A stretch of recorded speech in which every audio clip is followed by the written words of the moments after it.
What is going on, guys? SportsMockery.com presenting to you Club Dub Podcast. Welcome in again, guys. Appreciate it. It's been about a week since we last talked. Hope everybody's having a nice bye week. Like Justin Fields, he was down in Miami having a good time in the warm weather. Up here, it's already snowing in Chicago. Well, guys, welcome in. How's everything been over the last week? Not bad. Going through a little Bears withdrawal, but enjoying the time off and, seeing how the rest of the yell's shaping up, which is to say insane. Yeah, man, this is a crazy league. What happened in Week 10? I mean, Mac Jones was the best quarterback performance in Week 10, or He killed maybe it. Patrick Mahomes, but I mean, Mac Jones, Yeah. that's wild. Yeah, I mean, that's back-to-back weeks now. We've seen rookie quarterbacks put on the best Pro Football Focus fields against the Steelers, and Jones absolutely lighting up the Cleveland defense on Sunday. It was fun, but I'm with you, Eric. I really had a hard time not watching the Bears. I always hate the bye week. I guess it's a give and take for me. I enjoy it when the Bears are good and they need a break, but when they're bad and I kind of just want to watch them play and watch some of these young guys play, I kind of have a hard time not seeing them on Sunday. So, but it's good coming out of the bye week. This is going to be the most exciting game of the year, I think, especially being at home and playing against MVP hopeful Lamar Jackson. It's going to be a lot of fun, but not a lot of news this week. Bye week Bears is pretty quiet on their fronts. The only thing that really, like the biggest news is Teven Jenkins cleared to practice, which not a lot of us were expecting. I know that a lot of people maybe thought like maybe towards the last half of the season, and I know it's a 21-day practice window, but I mean, could we see him against Green Bay potentially? Anything is possible. This is more than anything a great sign that the back surgery was indeed completely successful. The rehab process has gone well, and the fact that he's practicing now when a lot of people were concerned that he might not even return this year tells you that he's feeling good. I believe Matt Nagy even said that he's been pushing to return sooner, so the Bears have kind of had to hold him back a little bit. But it's a great sign that he's feeling good and he's ready to get going. And, all things being considered, he'll probably be activated at some point. I don't know if Green Bay's in the cards, but, I wouldn't be surprised if he, gets into the mix during the final maybe 2 or 3 games of the season. Yeah, and I think the Bears have to weigh a couple things, right? First of all, obviously, if they can get a very important at this point depth piece back, that would be great. Obviously, Larry Borum right now is playing really well at right tackle. Jason Peters has been unbelievable at left tackle, considering the circumstances of how he was brought in. And then with Teven Jenkins, obviously coming off the surgery and hasn't really hit anybody in several months now. I doubt the Bears are just going to slot him into the starting lineup on the offensive line and be like, all right, knock yourself out. Go knock some other people out, right? It's going to be very measured with how they bring him back. So I think, Erik, you alluded to this a little bit in some of the work you've done this week, but field goal units or certain blocking units on special teams, Right. Potentially heavy packages with the way they were using Alex Bars earlier this year would be a good way to get his feet wet and see how he handles it in the run game, certain maybe even passing plays. But I would expect just slowly breaking him in, because it'll be good to get him on the field this year, get him up to speed a little bit with the NFL before he really makes his contribution in 2022. It's about the only news we heard in the bye week. Teven Jenkins, second-round pick, the one the Bears have. It's been one of their prized possessions. They talked about him a lot. He had a great college career, had the back problems. It's really going to be interesting to see if we see him on the field. Welcome in if you're just joining us. Club Dub Podcast presented by SportsMockery.com. You can go ahead and click that link right below. You can go ahead and go onto the website, see all of Erik and Drew's great work on there. Right now, I want to welcome in one of our guys, Stevie Pushman, so you can stop hearing all of us talk all the time. We're welcoming in Stevie. He's been following a lot this week, talking about the Ravens. Stevie, what's up, my man? How you doing?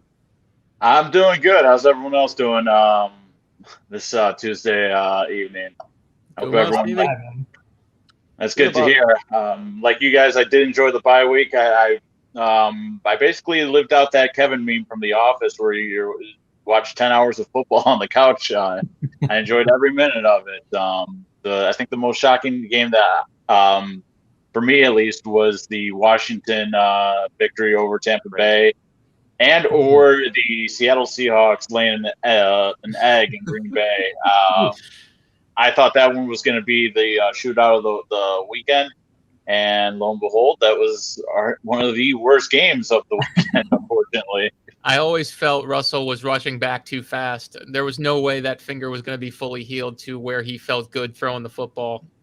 Threw it 40 times, completed 20, was terrible. Aaron Rodgers was bad. I mean, it was two Hall of Fame quarterbacks and both awful on Sunday. I got a feel for the NFL. You have granted Aaron Rodgers led to the first fiasco against the Chiefs, but you have 2 weeks of supposed to have Hall of Fame quarterback duels, and both of them turned out to be duds, unfortunately. Sometimes it just doesn't go your way. Yeah.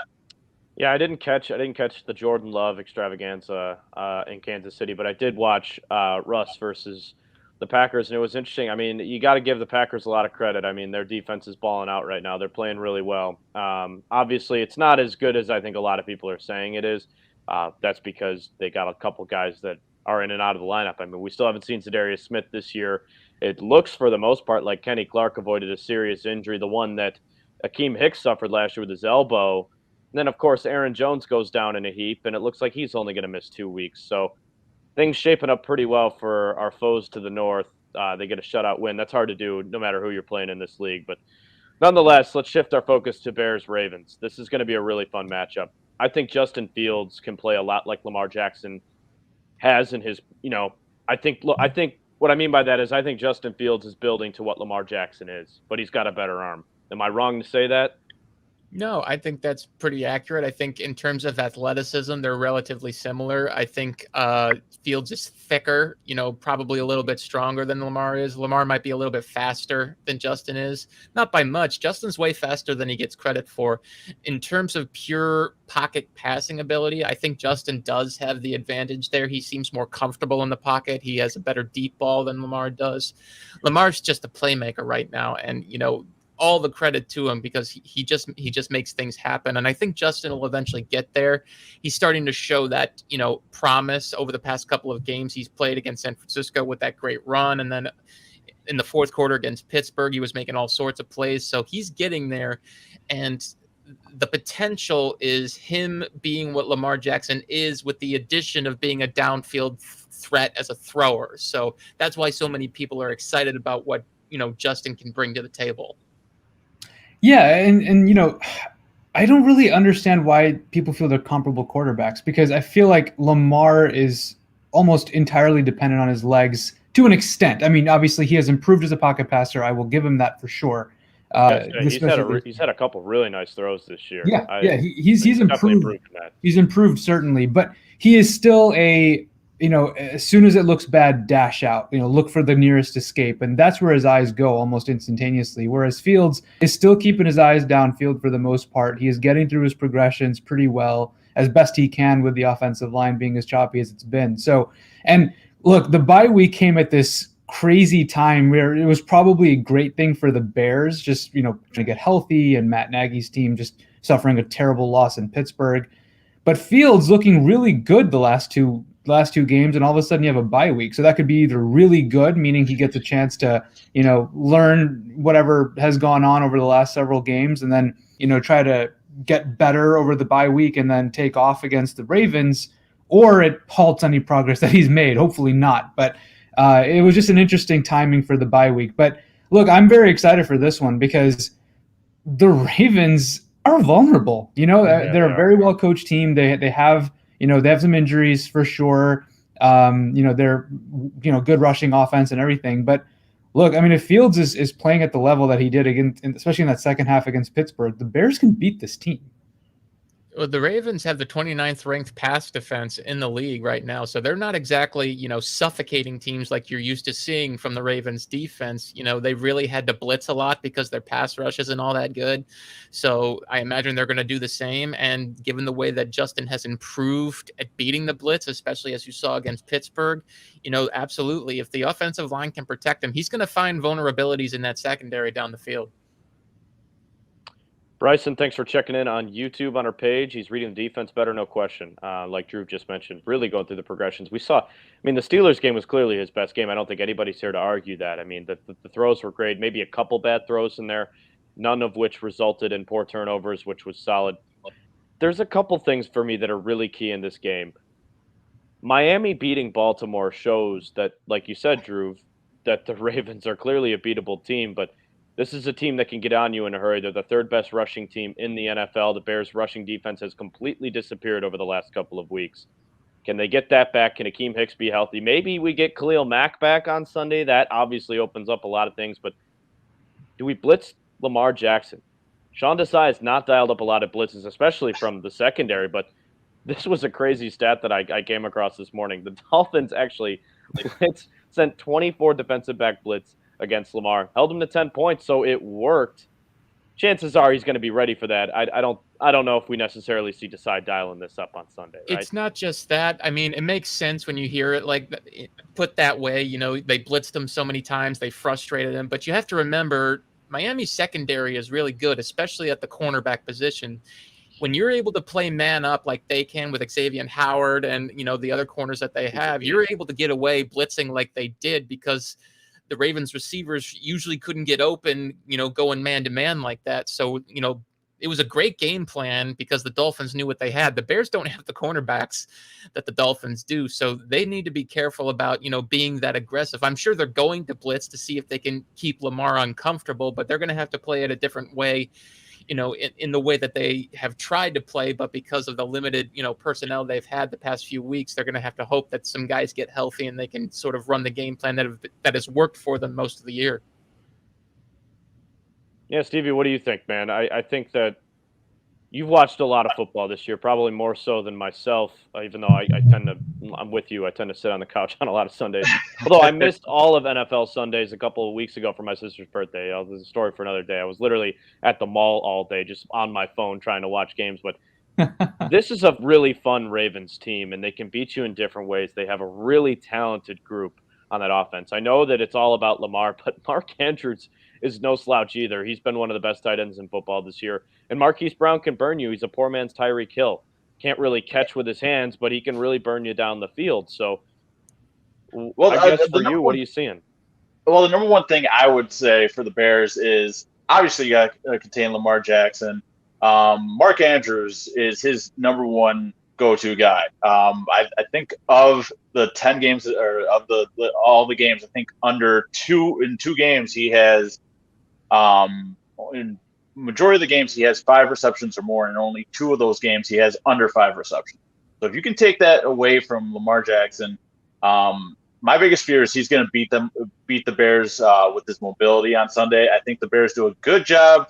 I think the Dolphins provide the Bears a good defensive game plan in style. Because correct me if I'm wrong, but the Ravens did not have they weren't having success throwing the ball downfield at all. It just wasn't there for them against the Dolphins. And if you take that away and you're able to contain Lamar Jackson from picking up those big rushing yards, I think you have a really good chance of beating this team because the Ravens defense, like Erik said, isn't the greatest. In the 3 of their last 5 games, they've allowed over 100 yards rushing. And they have the 29th ranked passing defense, correct? Yeah. Yes. Those are two big numbers for this Bears defense, especially for Justin Fields, who against the 49ers rushed for 100 yards and then came back and followed it up against the Steelers, throwing for 291 yards.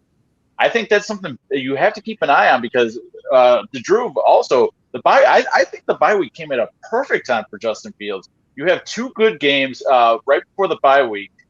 Especially following the disastrous game in Tampa Bay, where you can, for Justin Fields, have a weekend off and just look at the film and say, these are the games I played bad in. What did I do wrong here? And these are the games that I played good in. What did I do good in these games? Because the last Bears rookie quarterback that came out of a bye week was Mitchell Trubisky in 2017, and he passed for 297 yards following that bye week against the Green Bay Packers. So it'd be interesting to see what happens with Justin Fields facing that vulnerable Ravens defense. Don't forget the Bears lost that game to Brett Hundley at home. Sorry, right.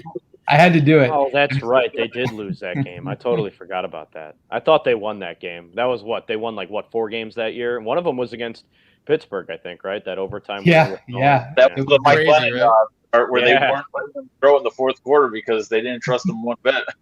They beat the Steelers and they beat the Ravens that year, and then they beat one other team. I think can't remember. They beat the Bengals and the Bengals, so they went up 5-11, I believe. You're right. They went 5. I think they beat all the teams in the AFC North that year. AFC North, yeah, you're right. Weird stat. They've already beaten one team in the AFC North this year. So this is another question, and it was when the Bengals actually beat this Ravens team 41-17 earlier. This is why this season is so drunk right now, and we're going to get to a lot of these stats a little bit later but I just want to point this out. So I got it written down here. The 1-5 Jets. This happened over the last 3 weeks of NFL football, which is why the Bears might actually still have. I know you're going to say it. What's up? I know you're going to say it, and I don't want to get into it because it's so bad. There's still a chance. The 1-5 Jets beat the 5-2 Bengals. The Jaguars, who are 1-6, beat the Bills and held them to 6 points. 2-6 Giants beat the Raiders. The 5-2 Raiders. 2-7 Dolphins over the Ravens, who are 6-2. They're now 6-3. 2-6 Washington beat the 6-2 Bucks, who they are now 6-3. Washington now 3-6. This season is crazy, and the Bears' second half of the schedule is no question it's a lot easier, but it starts with this game on Sunday. They need to get this game because chances of them beating Green Bay on the road, not likely, and the way the Cardinals have been playing, also not likely. So I know that one's at home, but you can pretty much count out the Green Bay as a lot. They just don't have Green Bay's number this year. You get the Vikings 2 more times. You get the Lions on Thanksgiving. If you can string together a couple wins and find yourself back in, there's a chance. But the problem is they've only beaten one NFC team this year. And with last night with the Rams losing to a fringe team in the 49ers, we're not really seeing it. It's a very slim chance. That's why I think this game is super important on Sunday. It's a super slim chance. And, this is why – I think I talked about this on our last show. This is why the Bears losing that Steelers game was so awful because – you go into the bye 4-5, you feel better about yourselves. Like, the Rams, they destroyed, the 49ers destroyed the Rams yesterday, and they're 4-5. They have another NFC win, right? I think they might be in the top 7 at this point in the seeding. So, yes, the Bears in theory are just a half game out, but they have so many teams in front of them in terms of record, in terms of NFC record, head-to-head, or even common opponents right now, that the Bears are, I think, just ahead of the Lions in the NFC at the bottom of the conference. Which, there's not a lot separating them, but at the same time, there's a lot of teams to climb, and so that win against the Steelers would have been great to have, but unfortunately, they couldn't get it. So, Kevin, to your point, this Ravens game is certainly a possible catalyst. If they're able to win that one, you have to imagine they can beat the Lions on the road in Thanksgiving, just because it's the Lions who did leave Pittsburgh with a better result than the Bears, by the way. Kind of strange, which is sad. Really, really, really sad. And then you have, it could set up relatively okay for the Bears, right? Then because you still have, I think as Eric's saying, you still have 2 games against the Vikings. Then you figure you could at least win one. You have the Giants, you have the Seahawks, who knows what they are at this point. So there are games where the Bears could be flirting with that 8-9, 9-8 record that we all thought they would at the beginning of this year. Do they have enough NFC wins at that point to make the playoffs? Probably not. But, it could still make for A, an exciting rest of the season, and B, this is all great experience for Justin Fields to play in the middle of a potential playoff chase before next year, where I know we all know that, and we all feel that the Bears have a good bit of retooling to do. They have some contracts to shed. They have some decisions to make on key players. They have very limited draft capital. So there's a lot kind of going against them next year. But again, if you have a quarterback in this league, that window to compete becomes a lot wider and a lot sooner. So got to hope that Justin Fields is making that progress. No question. Here's a look at this. Here, go ahead, Erik. You had it up, so I was going to point out. The Panthers are 5-5 in the 7th seed, so it's not like they're in total control and nobody can catch them. Absolutely, they can be caught. So you factor that in, and then you looked at the list. The Bears have 4 games against NFC opponents that are currently chasing the same thing they are. They have 2 against the Vikings. They've got 1 against the Giants, and then they got another one against the Seahawks. If you win those 4 games, all of a sudden your entire position changes. But that also comes with the caveat of you having to win some of these games they've got coming up. 3 of which are going to be pretty brutal. You've got, Baltimore, who's a good team despite their flaws. You've got Arizona, who, can run hot and cold at times, but they're going to get Kyler Murray back. They're going to get DeAndre Hopkins back, and they're going to be back to full strength. They've got a decent defense. And then you've got the Packers, who, as we know, have had the Bears' numbers. So you assume they're going to beat the Lions. So I think they're going to have to win 2 more of those other 3 games if they want to have any sort of realistic chance to get into the mix, because you can assume that they can win those other 4 games, because the Vikings, despite having a still decent offense, really aren't that good of a football team. They're not. Neither are the Giants and neither are the Seahawks. So I view those games as winnable, but you need to get some of these games that people aren't expecting you to win in these next few weeks. So can they? Maybe, if their offense continues to improve and the defense gets healthy and maybe plays a little more towards what they were at the beginning of the year. But it's a lot of ifs going into this stretch, and that's usually not a good thing when the Bears are involved. Just looking at the on the bubble here, the Bears are a better team than the Vikings. The Vikings are not great. Kirk always starts out the year good, and yes, they have 2 Pro Bowl wide receivers, but we don't know what's going on with Dalvin Cook and that whole situation. They're banged up on defense. They might end up losing Cook. The 49ers, probably a better team than the Bears at this point. Falcons. They have the head-to-head. Yeah, exactly. Falcons, I don't think so. Eagles, definitely not. Washington can't defend anything, and they just lost Chase Young for the year. The Giants, absolutely not a better football team than the Bears. Seahawks, probably right. They're probably about the same.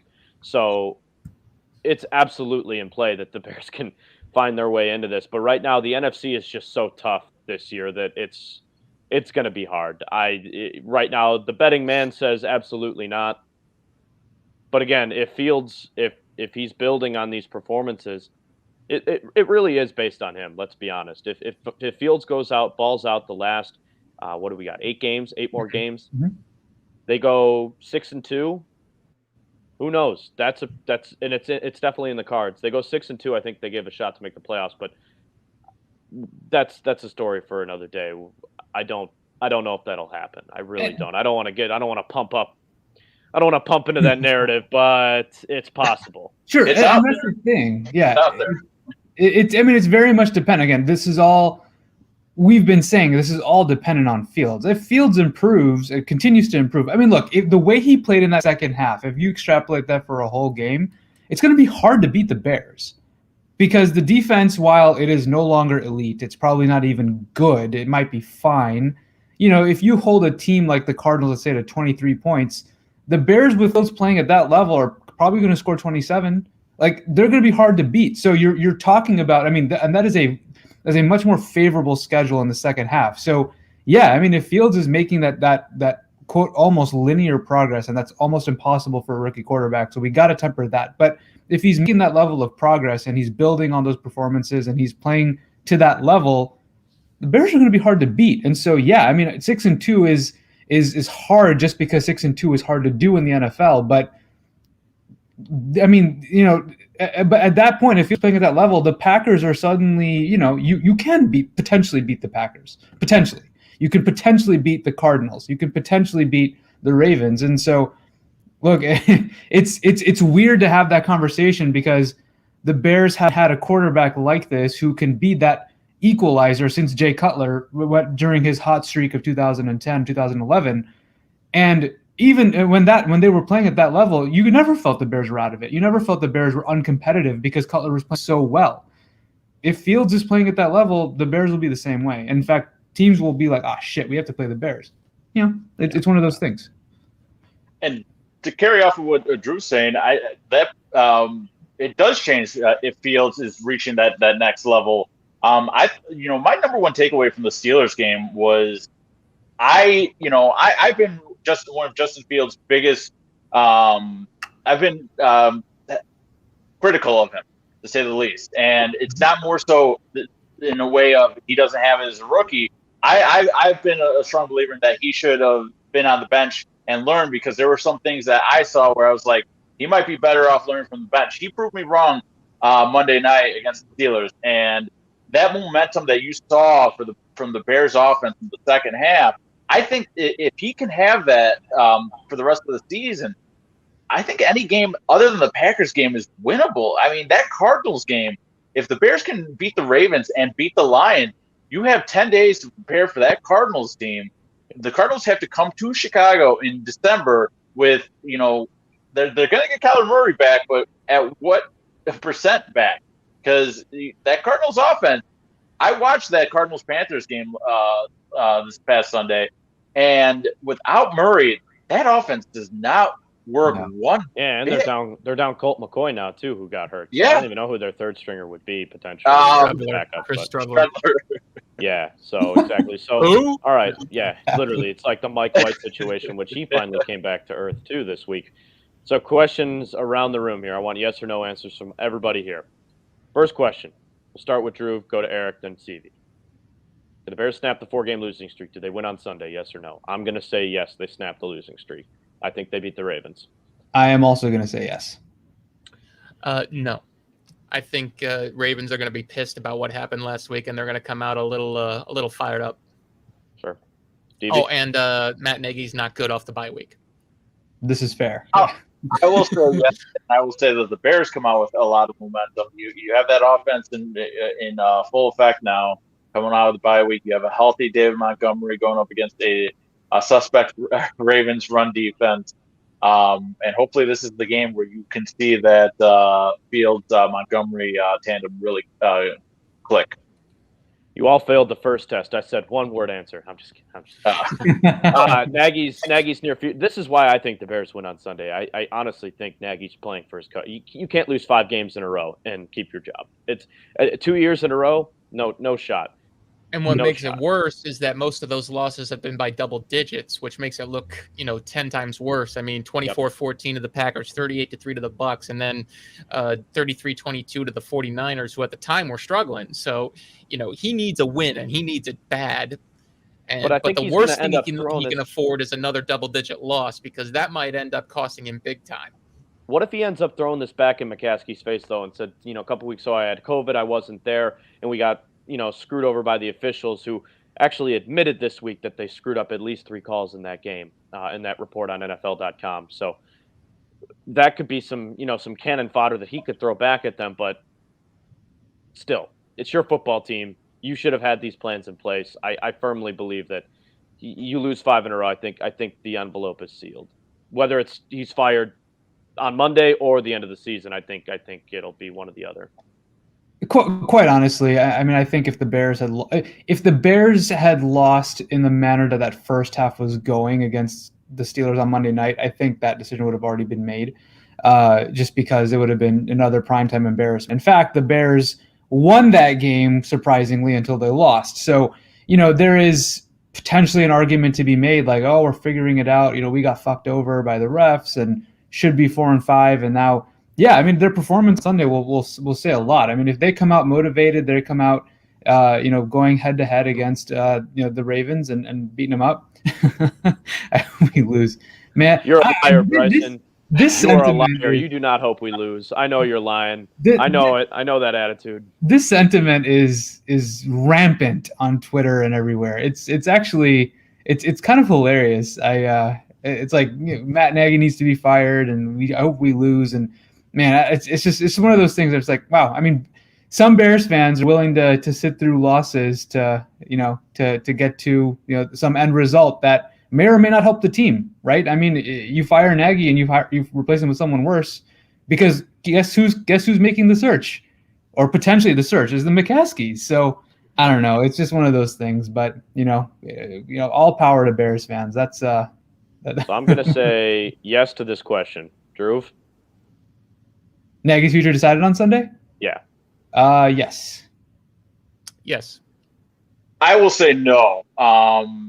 And even if they lose, I hope, because I know we were talking earlier about the potential of Nagy getting fired if the Ravens beat the Bears in an embarrassing fashion. As much as I want to see Nagy fired and gone from the Bears, because I don't think he can develop. He's not a good offensive play caller. I think he's shown to be too stubborn at times for his own good. I think if you fire him Sunday after the Ravens game, the Bears and the McCaskey family, they run the risk of being a national laughingstock on Thanksgiving, saying, okay, you fired your head coach. 3 days before you play a winless Detroit Lions, but potential winless Detroit Lions team, giving the Lions more motivation to get in the win column on Thanksgiving. For an organization and a family that hates to be embarrassed nationally, I think even if Nagy loses on Sunday, you cannot fire him, because Thanksgiving morning when we wake up to pregame, when everyone wakes up to pregame for the Bears Lions Thanksgiving game, the main discussion is going to be around the Bears interim head coach being forced into a really short week against a really bad Lions team. Yeah, I mean, fair enough. I don't buy the argument that they don't enjoy being embarrassed on national TV. They've been doing it for the last decade, so I don't know. I think, honestly, I just don't think they know what they're doing. I don't think Nagy will get fired on Monday if they lose 5 in a row, but I think my argument here is his fate is sealed if they lose. Other news from around the NFL this week, the NFL officials admitting to blowing 3 calls against the Steelers. One was the low block from James Daniels that was a touchdown to Jimmy Graham that got called back a swing of 4 points. The other was the taunting penalty, and then the third one I believe was the pass interference on Jalen Johnson. It was just those 3, potentially more. It was also the missed roughing the passer that they didn't call on Fields on the same drive they called the James Daniels low block. Right, they actually backed up the taunting call probably because it fits their agenda, but. The other 3 calls absolutely should have been called, but weren't for various reasons. So, and all of them resulted in, momentum swinging / point adding or subtracting for those teams. So, it was just a brutal showing from the refs. But the Bears, let themselves get into that position a lot of times with other penalties. So it was just a rough performance for the Bears. Yeah, it was 7-point swing in that one. Right, that one's over and done with. They're 1-1 against the AFC North. Hopefully, they improve to 2-1. We touched on this already. The 2021 NFL season is one of the craziest I can remember. This team is still in contention, which is great. Obviously, we're not sure where they go from here. It starts on Sunday. Honestly, I'm really struggling, and I thought about this all week. I'm struggling to. I'm putting my heart and soul into these games, and obviously I want them to win. But I found myself so numb to that Steelers loss. Most of the time I'd be so upset about it, but I found myself just looking towards the progression of Justin. Are you guys kind of in that boat now? Are you guys kind of numb to these losses at this point? Pretty much. I mean, they're 3-6, so the odds are extremely long that they'll manage to mount a big enough win streak to actually get back into contention. So everybody knows that the focus is entirely on Justin Fields, his improvement, his development.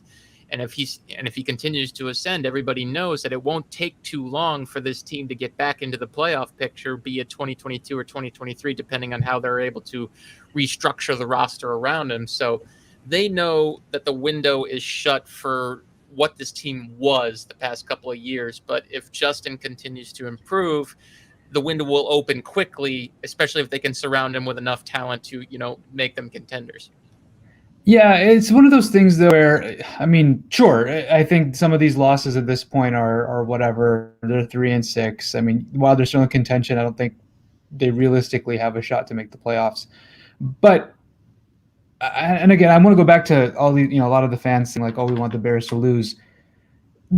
Winning is so important in the NFL for losing teams and teams that are not going to go anywhere. Like someone like Justin Fields to play so well in the second half and to lose that game, that's awful. It sucks. It blows for his development, for his, I don't want to say confidence, but just his like, did I play well enough to win? The answer, like, how do you answer that? How do you answer that question, right? Like, I'm sure Fields would say, no, I didn't, but he did play well enough to win. So it's one of those things where this is why tanking in the NFL, it just doesn't work unless you need a quarterback and there's a surefire prospect, which there rarely is. Winning in the NFL is very important. You're not going to be tanking to build a team over the course of 6 years like you do in baseball or hockey. You need to win. It's important for the whole team.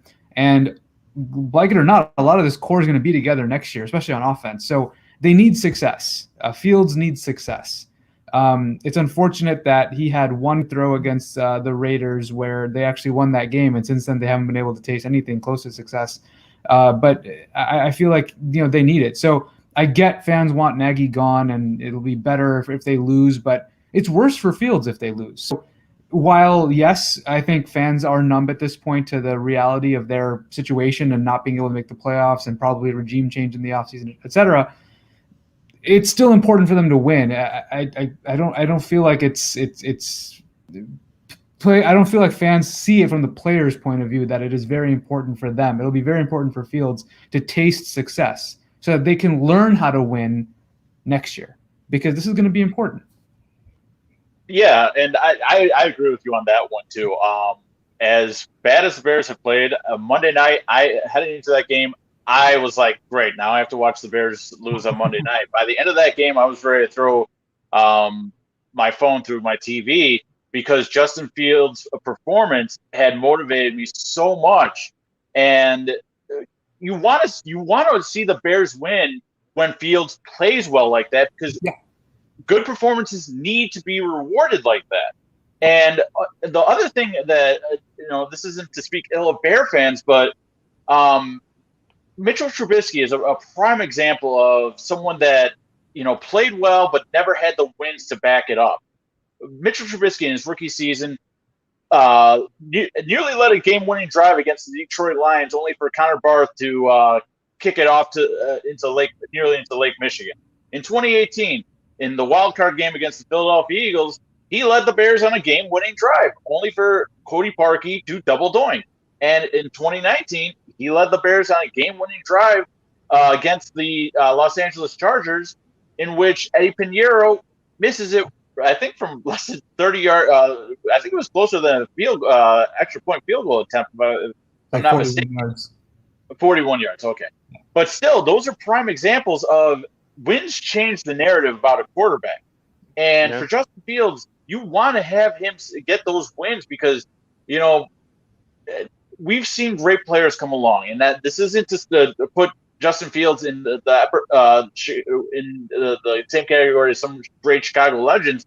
But, when you see Michael Jordan play against the 86 Boston Celtics, you see Derrick Rose in his rookie season, you see great stars performing where they say, I'm going to put this game on my back and try to get the win for us. And you see that they do everything they possibly can and it's still out of their control and the team loses. You feel for the player. And, I hope Bear fans aren't numb to this. I hope that the Bears can win out for Justin Fields if his performances in the next 8 games warrant it. No doubt. I think the wins are coming. I'm not worried about it. I think that Justin is heads and shoulders above Mitch Trubisky. I've seen enough of him already to know that. Not to bag on Mitch, because I wanted to end the show with a pretty cool story, because congratulations to Mitch and Hillary Trubisky. Mitch posting on Instagram earlier today. Mitch is going to be a father, so congrats to number 10. Pretty cool stuff for him. Just got married in the offseason. Really started, and Buffalo fans seem to love him too, which is pretty cool. I hope Mitch gets another shot in the NFL. I don't know. There's going to be teams like Miami and some teams looking for quarterbacks this offseason. Maybe he finds himself with the Browns in a QB competition with Baker next year. The Browns extended that 5th-year option to Baker, but he has not proven this year that he is their starter moving forward by any stretch of the imagination. So, again, congrats to Mitch and Hillary. Really cool news for them. We're always rooting for Mitch, even though things ended sour here in Chicago. I think a lot of fans still have a lot for him. So, pretty neat. Erik, let's double back before we end the show. I want to double back to one of your articles on Matt Nagy coaching future decided. I know we just talked about this, but the word on the street, you just put this out before the show began. Let me go ahead and pull it up. Again, we are brought to you by sportsmockery.com, where you can find all of these articles. So Erik wrote one up today about coaching decisions and how word is Matt Nagy might not make it to the end of the year. And we did just discuss this, but this is a great article to read through. Erik, go ahead and take the floor here. I want to hear what you had to say about the point of this one. Basically, the gist of it is belief that if the Bears come out of this bye week and get slammed by the Ravens, and we're talking, just flat out blown out, outplayed, raced off the field, there's a chance that Matt Nagy will not make it, to Monday as the head coach of the Bears. And it's a bit hard to believe just because the Bears' history with the McCaskies. They don't fire coaches during midseason, but at the same time, you have to keep the proper perspective here. 4-game losing streak in 2019, 6-game losing streak in 2020, and then you're going to end up having a 5-game losing streak this year, this one being the worst of all because of the fact that you're getting blown out in all of these losses, or most of these losses. So the perspective is there that Nagy has basically lost control of how this season is going in the worst way possible. The offense is one of the worst offenses in the league, and that's supposed to be his expertise. And the team is not only getting beaten, but getting beaten badly. So when you pile all that together, you can trust the idea that McCaskey and the rest of the team brass is getting fed up seeing this happen. So it's like, okay, he's not really doing anything for this team at this point. So let's get a head start on this, because you have to factor in that the NFL made that rule change this year of teams being able to get a head start on interviewing possible candidates for next year. They'll have a 2-week window at the end of the regular season to where they can actually meet with candidates of teams that are mostly going into the playoffs. And this has always been a problem that people have, argued about with, these candidates who are obviously qualified not being able to interview because they're so busy, advancing further and further into the playoffs. I mean, people point out Greg Roman. That's a problem he ran into when he was in San Francisco. The team kept advancing to the NFC Championship or the Super Bowl from 2011 to 2013. So he wasn't able to get interviews, and therefore he never became a head coach during his hottest period as a coordinator. So it's things like this that they're trying to fix. And now teams have an opportunity to take advantage of that, which sort of opens the idea of, do we really need to keep these guys into the end of the season? So that's sort of where all this Nagy could possibly be gone in the near future comes from. Good stuff. No, I love this last part here. This is one of my, his survival instincts are going to be needed. You're right, because he's going up against John Harbaugh, who is a great coach in this league. His teams are prepared. I was reading online, too, today, and this is something, it's been obvious to even the common eye of a common Bear fan. Bears are -4 in turnover differential this year. I can't remember the last time they were in the negative in that category. But with a rookie quarterback, kind of makes sense. But they're just not forcing enough turnovers. I think for Nagy's job, I think this defense is going to have to fight for him on Sunday. We need to see some turnovers. They had one on special teams that ended up, keeping them alive in that game against Pittsburgh. But that's still not what I'm talking about. We need Eddie Jackson needs to come back healthy. Jalen Johnson needs to get his hands on some footballs. Khalil Mack, same thing. A lot of these guys who changed the game and are the hands or the they're the engine for these turnovers need to come back healthy. I think that's a part of the reason we're seeing the lack of that. But for Nagy to keep his job and for him not to get fired midseason, this defense has to show up, man. And Lamar doesn't turn the ball over a heck of a lot. But as Dhruv alluded to earlier in the show, those turnovers can be had because he's not the greatest pocket passer. You can be forced into some mistakes. He had some trouble against Miami with blitzes. This is a winnable football game. All said and done, wrapping everything together, this is a winnable football game, and I think the Bears need to have it. What's up, Dhruv? Bryson, I know you're lying, man. You want to see the Bears win. Look at that profile picture. Look how fly our quarterback looks. I'm telling you, you definitely want to see him win. I find myself doing that from time to time too, where I'm like, hope they lose, but I think they get the win on Sunday. I think there's just too much momentum for that Justin Fields and the Bears offense. I think they're catching the Ravens at the right time, especially like I said, that run defense it's a good matchup for the Bears and a bad matchup for the Ravens. Yeah, it seems like Mooney and it was good to see Allen Robinson have about 68 yards, by far his best game of the year against Pittsburgh. Hopefully those guys, and Cole Kmet with another great game too. You're right. This is a Fields game. The rest of these games are Fields games. The future of this season in playoff contention depends on number one, and we'll see how he goes. A lot of pressure on him.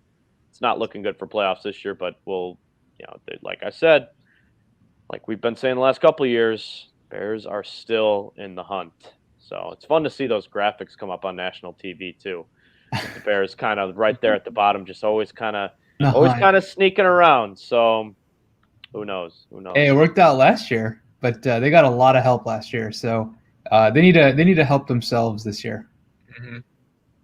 So last couple of games of the year, what do you see them going? 6-2, 5-3, 4-4. Oh man. Okay, so if I'm being realistic, I know I already picked the Ravens to be a win. So I'll take Ravens. I'll take the Lions. I will take the Vikings, the first game at home. I'll take the Giants, and I'll take the Seahawks. That's 5 wins, so 5-3. 5-3. Sounds good to me. Erik? I'll go. Go ahead, Steve. I'll go 6-2. I think. Let's go. I think as long as if they could stay healthy, I think the Bears can be in competitive majority of these games. The 2 losses I have are the Cardinals and then the Packers, and even the Cardinals one, I'm on the fence because you don't know what type of condition Kyler Murray is going to come in to a cold Soldier Field to face the Bears. The Bears have that extended break. I think that Minnesota can be checked out depending on how their season turns out by the time the Bears play them. Don't play them until week 15, and then they play them 2 times in the last 4 weeks. That Minnesota team can be checked out by week 15, if not by week 17. Yeah. The Vikings are frauds, man. They have a head coach problem. I don't see them being. I really don't see them being an issue. Mike Zimmer is way too conservative of play caller. Finally, at the end of this year. No, I agree. I've watched a lot of Vikings football this year. They are one of the most conservative football teams in the league. They don't play to win football games. They got lucky to win on Sunday. I'm not a believer in the Vikings. I don't think they have a very good team. Oh, I thought they won. They beat LA. They beat the Chargers. They beat LA. Did they? They won they lost. They won on a final field goal or something like that. Yeah. All their games have been decided like in crazy last second situations. Vikings are not very good. Not worried about that. But all right. Their offense is, the rest of them aren't. Let's take some questions. Fire away. We got a couple here. Let me go back up to the top. Love all the comments. Seems like we're getting more and more every week, which is nice. Let's see. I think this was more of a Teven Jenkins question from Bryson early on. Will they end up benching Mustipher? Mustipher's probably been their worst offensive lineman this year. He's had some really, really tough games. But I don't know if they bench him when I don't see them benching with Jenkins coming back. Be too much shuffling around. I think they're going to try and establish more of a consistent thing for Fields. You know, I think that'll be kind of the goal. So no, I'm going to say no, probably not. Even though he has struggled this year. And sorry, Drew.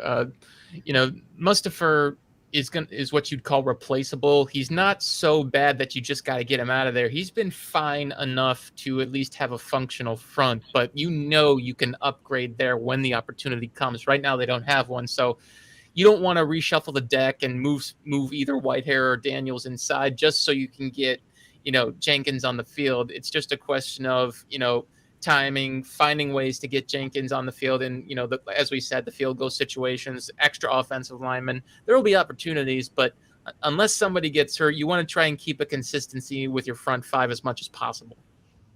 Yeah, and that'll be a 2022 upgrade target for sure. I mean, Mustipher is a great story, excellent depth, but he gets overpowered way too much by, frankly, much bigger, better defensive linemen. So that's an clear upgrade opportunity in 2022. But for this year, I don't think they're going to rock the boat. Well, you just led us right into our next question from David Spadoni. What positions do we need to address in the draft next year? Obviously, anything to do with offense. I mean, Justin Fields needs so much help. They need, honestly, with no first-round pick, it's going to be interesting to see kind of how they address it. Yeah. I'd personally want to see them take a wide receiver in the second round. They might need to take a couple. Yeah, they need firepower on offense. They don't have enough of it. They got a great running back in Montgomery for one more year before Herbert takes the reins. They got a nice 1-2 punch there. Need another cornerback real bad. Might need another safety because Eddie Jackson's not been great, and he's been hurt, and he's not getting turnovers, and it's just been kind of a disaster for him the last couple seasons.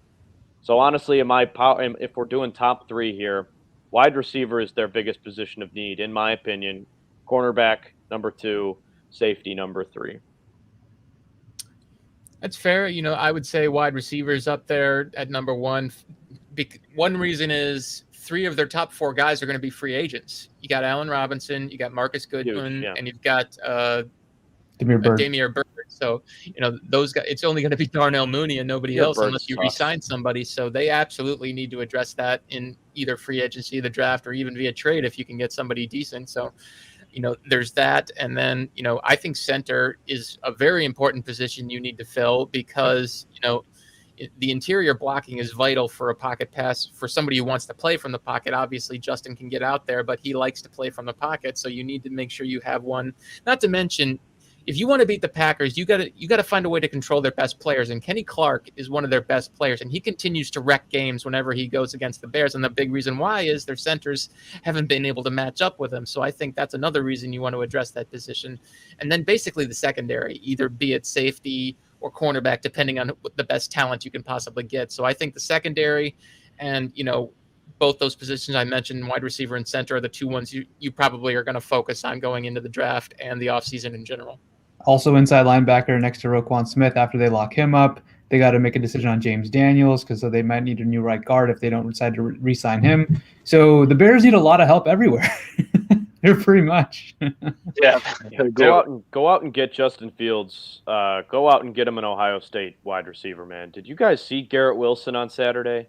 Yeah. Oh my God. He's going in the first round. Easy. Bet on it. Chris Olave. Trade up and get him then. I don't go out and get a guy from Garrett Wilson's a stud. Chris Olave is really good too. Bryson has a good idea. Yeah, David Bell's great. David Bell, yeah. He's a baller. Who's got that? I've been looking at the top comments. Oh, okay, I see what you mean. Yeah. I'm all in for that too. But it'd be kind of cool to get, Fields a guy he's comfortable with and familiar with. And what we saw a couple executives at a game on Saturday. Was it the Ohio State game? Yeah. Ohio State, Purdue, I believe. There you go. There was a few guys there. A lot of people were at Pitt, and North Carolina was another game. There's a lot of offensive talent outside of the quarterbacks that are in those games. So the Bears have been, active on, scouting teams with a lot of offensive talent. They've also been scouting a lot of pass rushers, I've noticed, which I guess isn't a big surprise considering your 2 top guys are, in their 30s. So. Mm-hmm. Wide receiver, though. Glad we're all in agreement on that. They need firepower on offense, no question. Who's everybody? So the last thing I would say is, as part of that wide receiver evaluation, I think in the second half of the year, they should start giving an evaluation to Daz Newsome, elevate him from the practice squad and see what he's got. Because, look, he seemed to have a little bit of a spark to him before he hurt his collarbone. And that's a tough injury. And then, obviously he got waived, final cut, everything. But, he's got 9 games on the practice squad now and probably knows the offense, to a certain extent at this point. And, what's the point in playing Damiere Byrd, right? He's a free agent next year. Might as well see what Daz Newsome's got. So that could be fun. Mm-hmm. Who's everyone's personal favorite coach or next to your coach option? The more I watch the Cowboys, the more I love Kellen Moore. The Cowboys offense is a juggernaut. And people forget how good they have been over the last couple of years. But with Dak being out, that really hindered them last year watching Andy Dalton. But that offense was still not bad under Dalton. They just weren't as explosive, obviously. But they've killed it in the scouting department. CeeDee Lamb is going to be awesome. In the next couple of years, he might be the best wide receiver in football. He is just an absolute burner. They got a great offensive line. I love what watching Cowboys football is a lot of fun. Kellen Moore is probably my favorite at the moment, but honestly, Erik, you had a really interesting name that you brought up this week, and I'd love to hear you touch on it. Jim Leonhard, the defensive coordinator at Wisconsin. I am a big fan of his. Not only does he coach great defense, which he does. He was number 1 his first year with Wisconsin. They're number 1 right now. So he's consistent in his ability to get a lot out of, frankly, a talent pool that's not all that huge when it comes to Wisconsin in terms of defense. So, I'm a big fan of his, but also he's got extensive NFL experience. He played for a long time as a safety. Rex Ryan sung his praises so many times, calling him the smartest football player he's ever coached, which is saying something considering this guy coached Ray Lewis, coached Ed Reed. So, he's highly intelligent. He can motivate. He can, do the X's and O's. I think somebody's going to get him as a head coach eventually, and they're going to have success. I'm that confident in Jim Leonhard and his ability to coach. So I'm just thinking, why not take a shot at him if you're the Bears? Because it doesn't matter that he's coaching in college. If you can coach, you can coach. And I think this guy can coach. Could do a little swapperoo with Leonhard coming over to the Bears and Matt Nagy taking a shot at the college game. That would be so I agree, funny. man. I think Nagy would be great in college. He'd be awesome in college. Yeah. He can scout. I mean, you're a big fan of his scouting ability, so he'll probably be able to recruit. So I think he'd be fantastic in college. Dude, Packer fans would go insane. People living in Wisconsin for 6 years. All the more reason to do it. Yeah, they love the Badgers. Not as much as the Packers, but the Badgers are a really close second in that state as a second favorite team. Seeing Matt Nagy go coach for the Badgers would be a hoot. Packer fans would go crazy. That'd be funny. Be a lot of fun. What about Josh McDaniels? There's another name that I was thrown around this week. I am torn on this. Yes. And I'm gonna lean towards no, just because I don't know. He had a head coaching position. He just backed out. That to me is just childish and soft. I don't know. I don't like that. I don't want that happening. I don't know if I want an aggressive guy. And the thing about McDaniels is it's a tale of two things with him. As an offensive mind, he's one of the best in the NFL, and you can't argue that at all at this point. He has consistently good offenses. Yes, he had Tom Brady for a long time, but he had a decent offense when he was coaching in Denver. He has a really good offense right now with, a rookie and Mac Jones. I mean, he's proven his offensive wizardry at this point. The problem is you don't know if he's a good leader because you don't have any evidence of it. He's been under the wing of Bill Belichick during his time as a coordinator, but every time he's tried to get into the head coaching thing, it's gone spectacularly wrong. I mean, he was fired in the middle of his second season with Denver because of so many controversies that sort of cropped up, starting with that Jay Cutler fiasco that he started from the moment he got there. And then you had the Indianapolis Colts thing. He had the job locked up. He was already building a staff, and then he backed out. I mean, it seems like Josh McDaniels is more about himself than he is about the team, and that's a problem if you want to be a head coach in the NFL. Drew, go ahead, Steve. Yeah, go ahead. Well, I was going to say, with Josh McDaniels, I carry off what Erik says. I mean, the guy's a great offensive mind, but for ownership, you want to avoid those embarrassments. I don't know how anyone could potentially consider him after what he did to the Colts, because he really put the Colts. They lucked out getting Frank Reich, but I mean, he really put them in a bad position. And also with Bill Belichick, with all the coaches, coordinators that have gotten jobs working under him, can you honestly say which one has been the really that good? I mean, what name what's the first name that comes to your guys' mind when thinking of the Bill Belichick tree?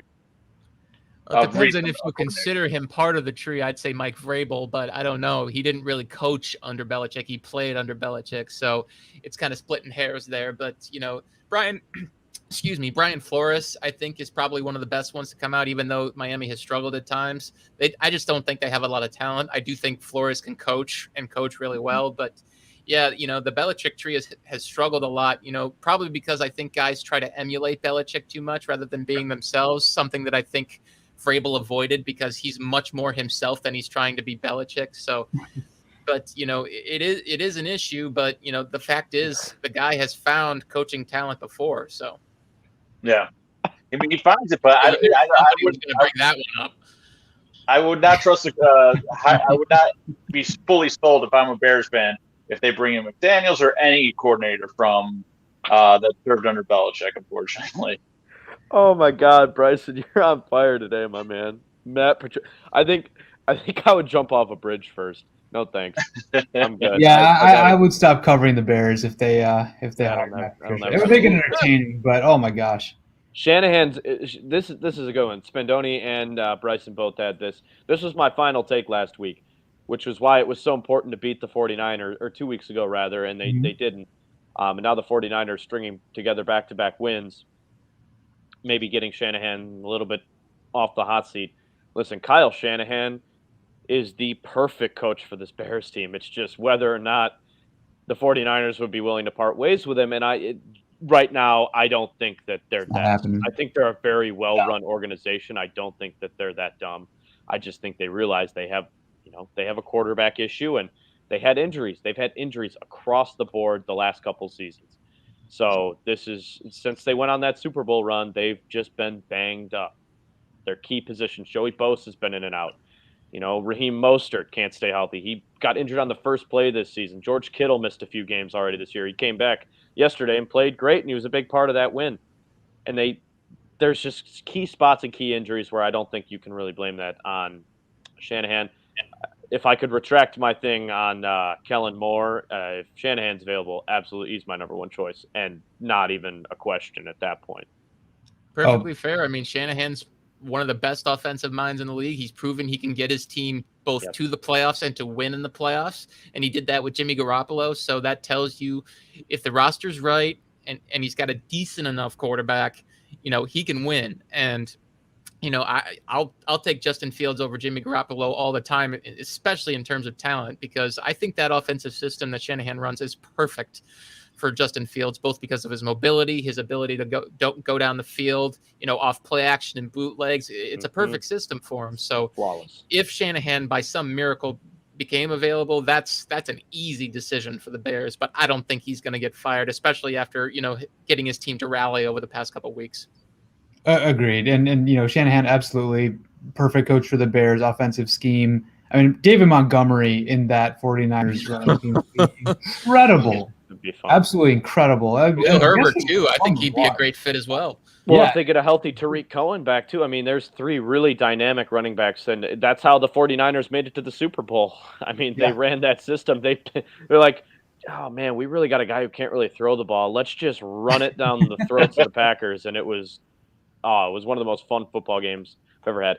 Maybe because I was sitting in a Packer bar covering it for the Packers, and a bunch of their fans were really sad, and that made me happy. But I loved watching that game, and after that, I was like, man, the Bears pass on this guy? Oof. Maybe they get another shot at him. They didn't pass on him. They just didn't fire Fox quickly enough to have a shot at him. And that's something I'll never forgive them for, because they should have fired Fox after 2016, because I knew Shanahan was going to be available, and I'm still upset about that. It was, that one was extremely annoying. Man, that one still hurts for sure. Brian Daboll, I'll go through a couple of these real quick. Brian Daboll, certainly a good coach. I like the way he attacks teams with the passing game. He doesn't run just for the sake of running. And I mean, I'm on record pretty often saying that the running game just in the long run doesn't matter in the NFL anymore. We just talked about Kyle Shanahan's running scheme, which is very different. They don't run just to run; they run because that's their identity. But for the most part, Brian Daboll, a lot of fun things in the passing game. But look, I mean, I feel like there's these other candidates are starting to separate themselves a little bit, like Kellen Moore. We've already talked about. Kyle Shanahan would be awesome. There's a couple of other guys that seem very interesting. I still think like Nathaniel Hackett of the Packers would be very interesting, even though he doesn't call plays. That offense is well coached. Joe Brady, I think, you remove Sam Darnold and look, the offense looks a lot better all of a sudden. And it's just, and even last year with Teddy Bridgewater, I thought it was a very well coached, efficient offense that possessed the ball, didn't make a lot of mistakes. So he's proven to be a pretty good coach and coordinator of offense as well. So plenty of candidates, I think, over the next several months that could be available for the Bears, but.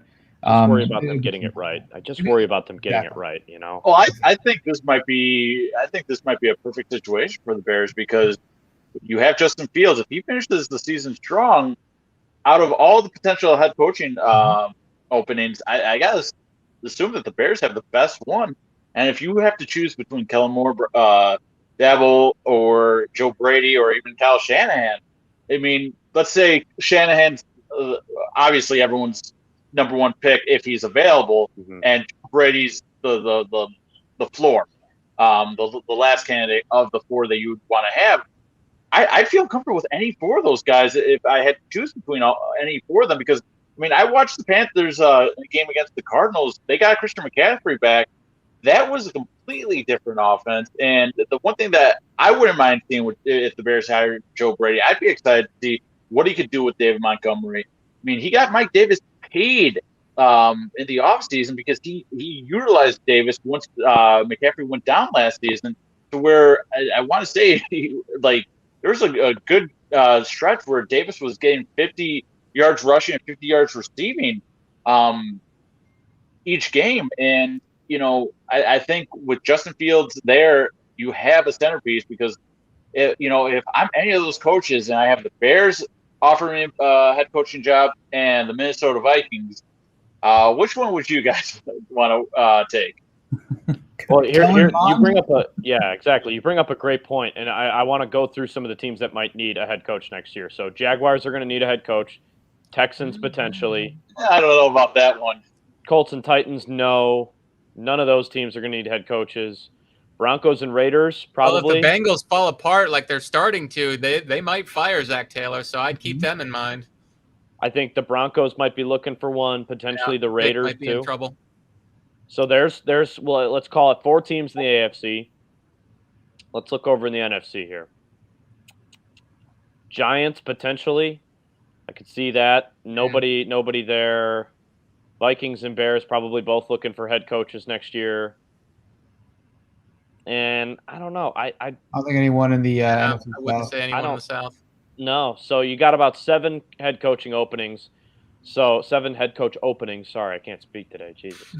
And I would agree with you, Stevie. I think that the Bears have to be the most attractive because of number one. I mean, we still got a small sample size, and we'll see how the rest of the season goes. But that would be kind of cool if they could get the pick of the litter and have a guy who actually knows what he's doing.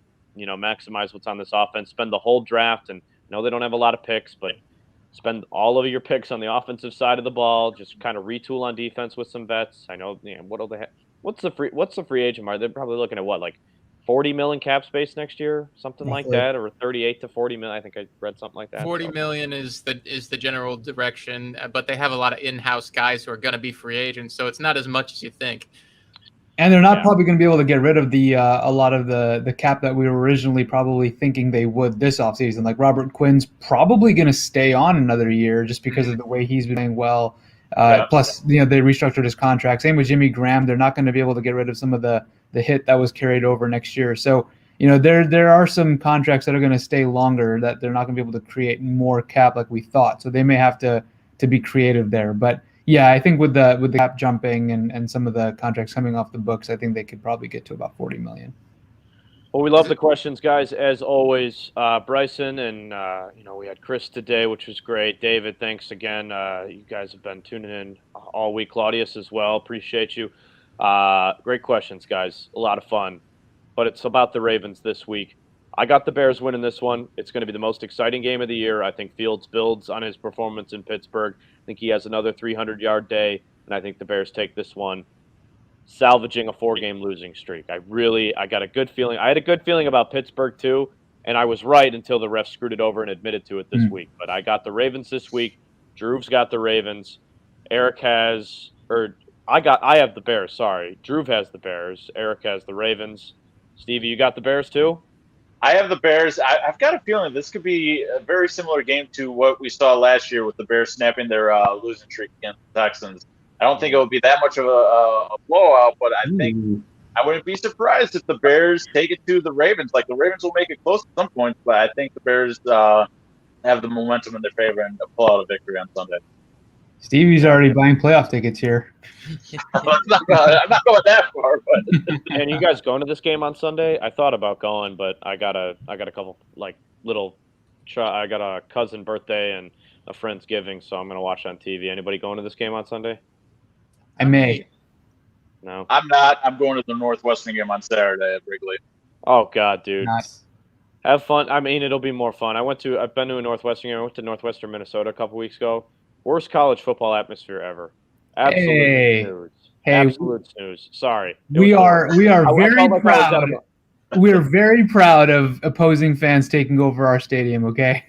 I don't have a problem with Northwestern. Did you go to Northwestern, Drew? I didn't know that. Okay. I like Northwestern. I had fun at I've had fun at games in the past, but it was a morgue against Tanner Morgan. Yeah, it sucks. It's like Ryan Field is just not. It's no. It was not fun at all. I mean, I got free tickets from work, so don't tell my boss we host Northwestern games on our air. I'm supportive. I like the Cats.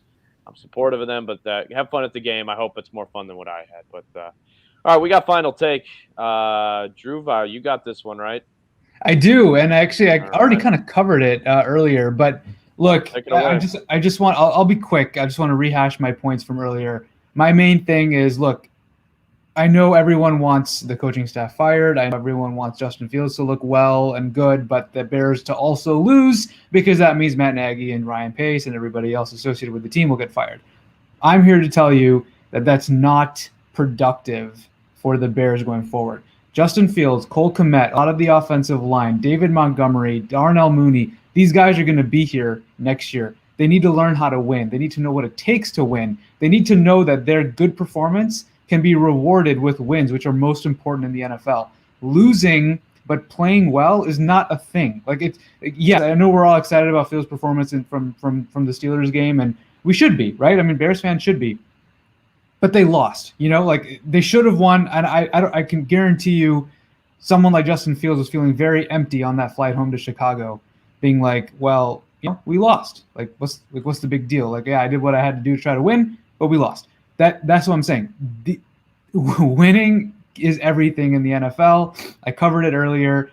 Tanking doesn't work or doesn't really have the same effect in the NFL. You don't rebuild for several years. If you have your quarterback, you are in contention pretty much every year, and you need to learn how to win. That starts this year because even if Nagy and team get fired, these players will be here. These players need to know what it's like to be competing and trying to win and finishing off games in high-stress environments. That starts this year. So sorry, Bears fans, whether you want Nagy fired or not, that is secondary. The Bears have to win for the development of Fields and Kmet and everyone else going forward. That's my take. All right. Okay. Tend to agree with you. I'd like to see them win, obviously. I'd love to see the end of this season. You got 8 games left. It would be quite the story for Justin Fields to go out there and lead a team to a 6-2, 7-1 finish. It would be pretty incredible. Not likely with the talent on this team, but anything's possible if we've seen anything over the last couple of weeks of NFL football. The Bears, they're going to be right there like everyone else. They got to start beating NFC teams, though. No question about it. For the guys, Stevie, as always, man, thanks for hopping on and being a part of the show, giving us a little bit of bye-week fun. Needed an extra voice in here, so very much appreciate you popping on. Erik, as always, great articles. Keep pumping them out. You can find them online at sportsmocker.com. That is our sponsor. You can see it going across the bottom of the page there, Sportsmocker and sportsmocker.com. Go ahead and click the link. You can always find us on Twitter as well. I want to see you guys give us, seriously, we need some more followers on that account. You can follow us all right here. Twitter accounts right there. You can go ahead, toss us a follow, and again, we'll have another show. I'm not available Sunday to do a post-game show, but hopefully we can get to one quickly on Monday or maybe Sunday night if I get back in time. But chances are next show will be on Monday. So final words, guys, before we get on out of here. Enjoy the game. Go Bears. Go Bears. Go Bears. Go Bears. Let's snap this losing streak, huh? For the guys, Clubbed Up Podcast. We'll talk to you next week.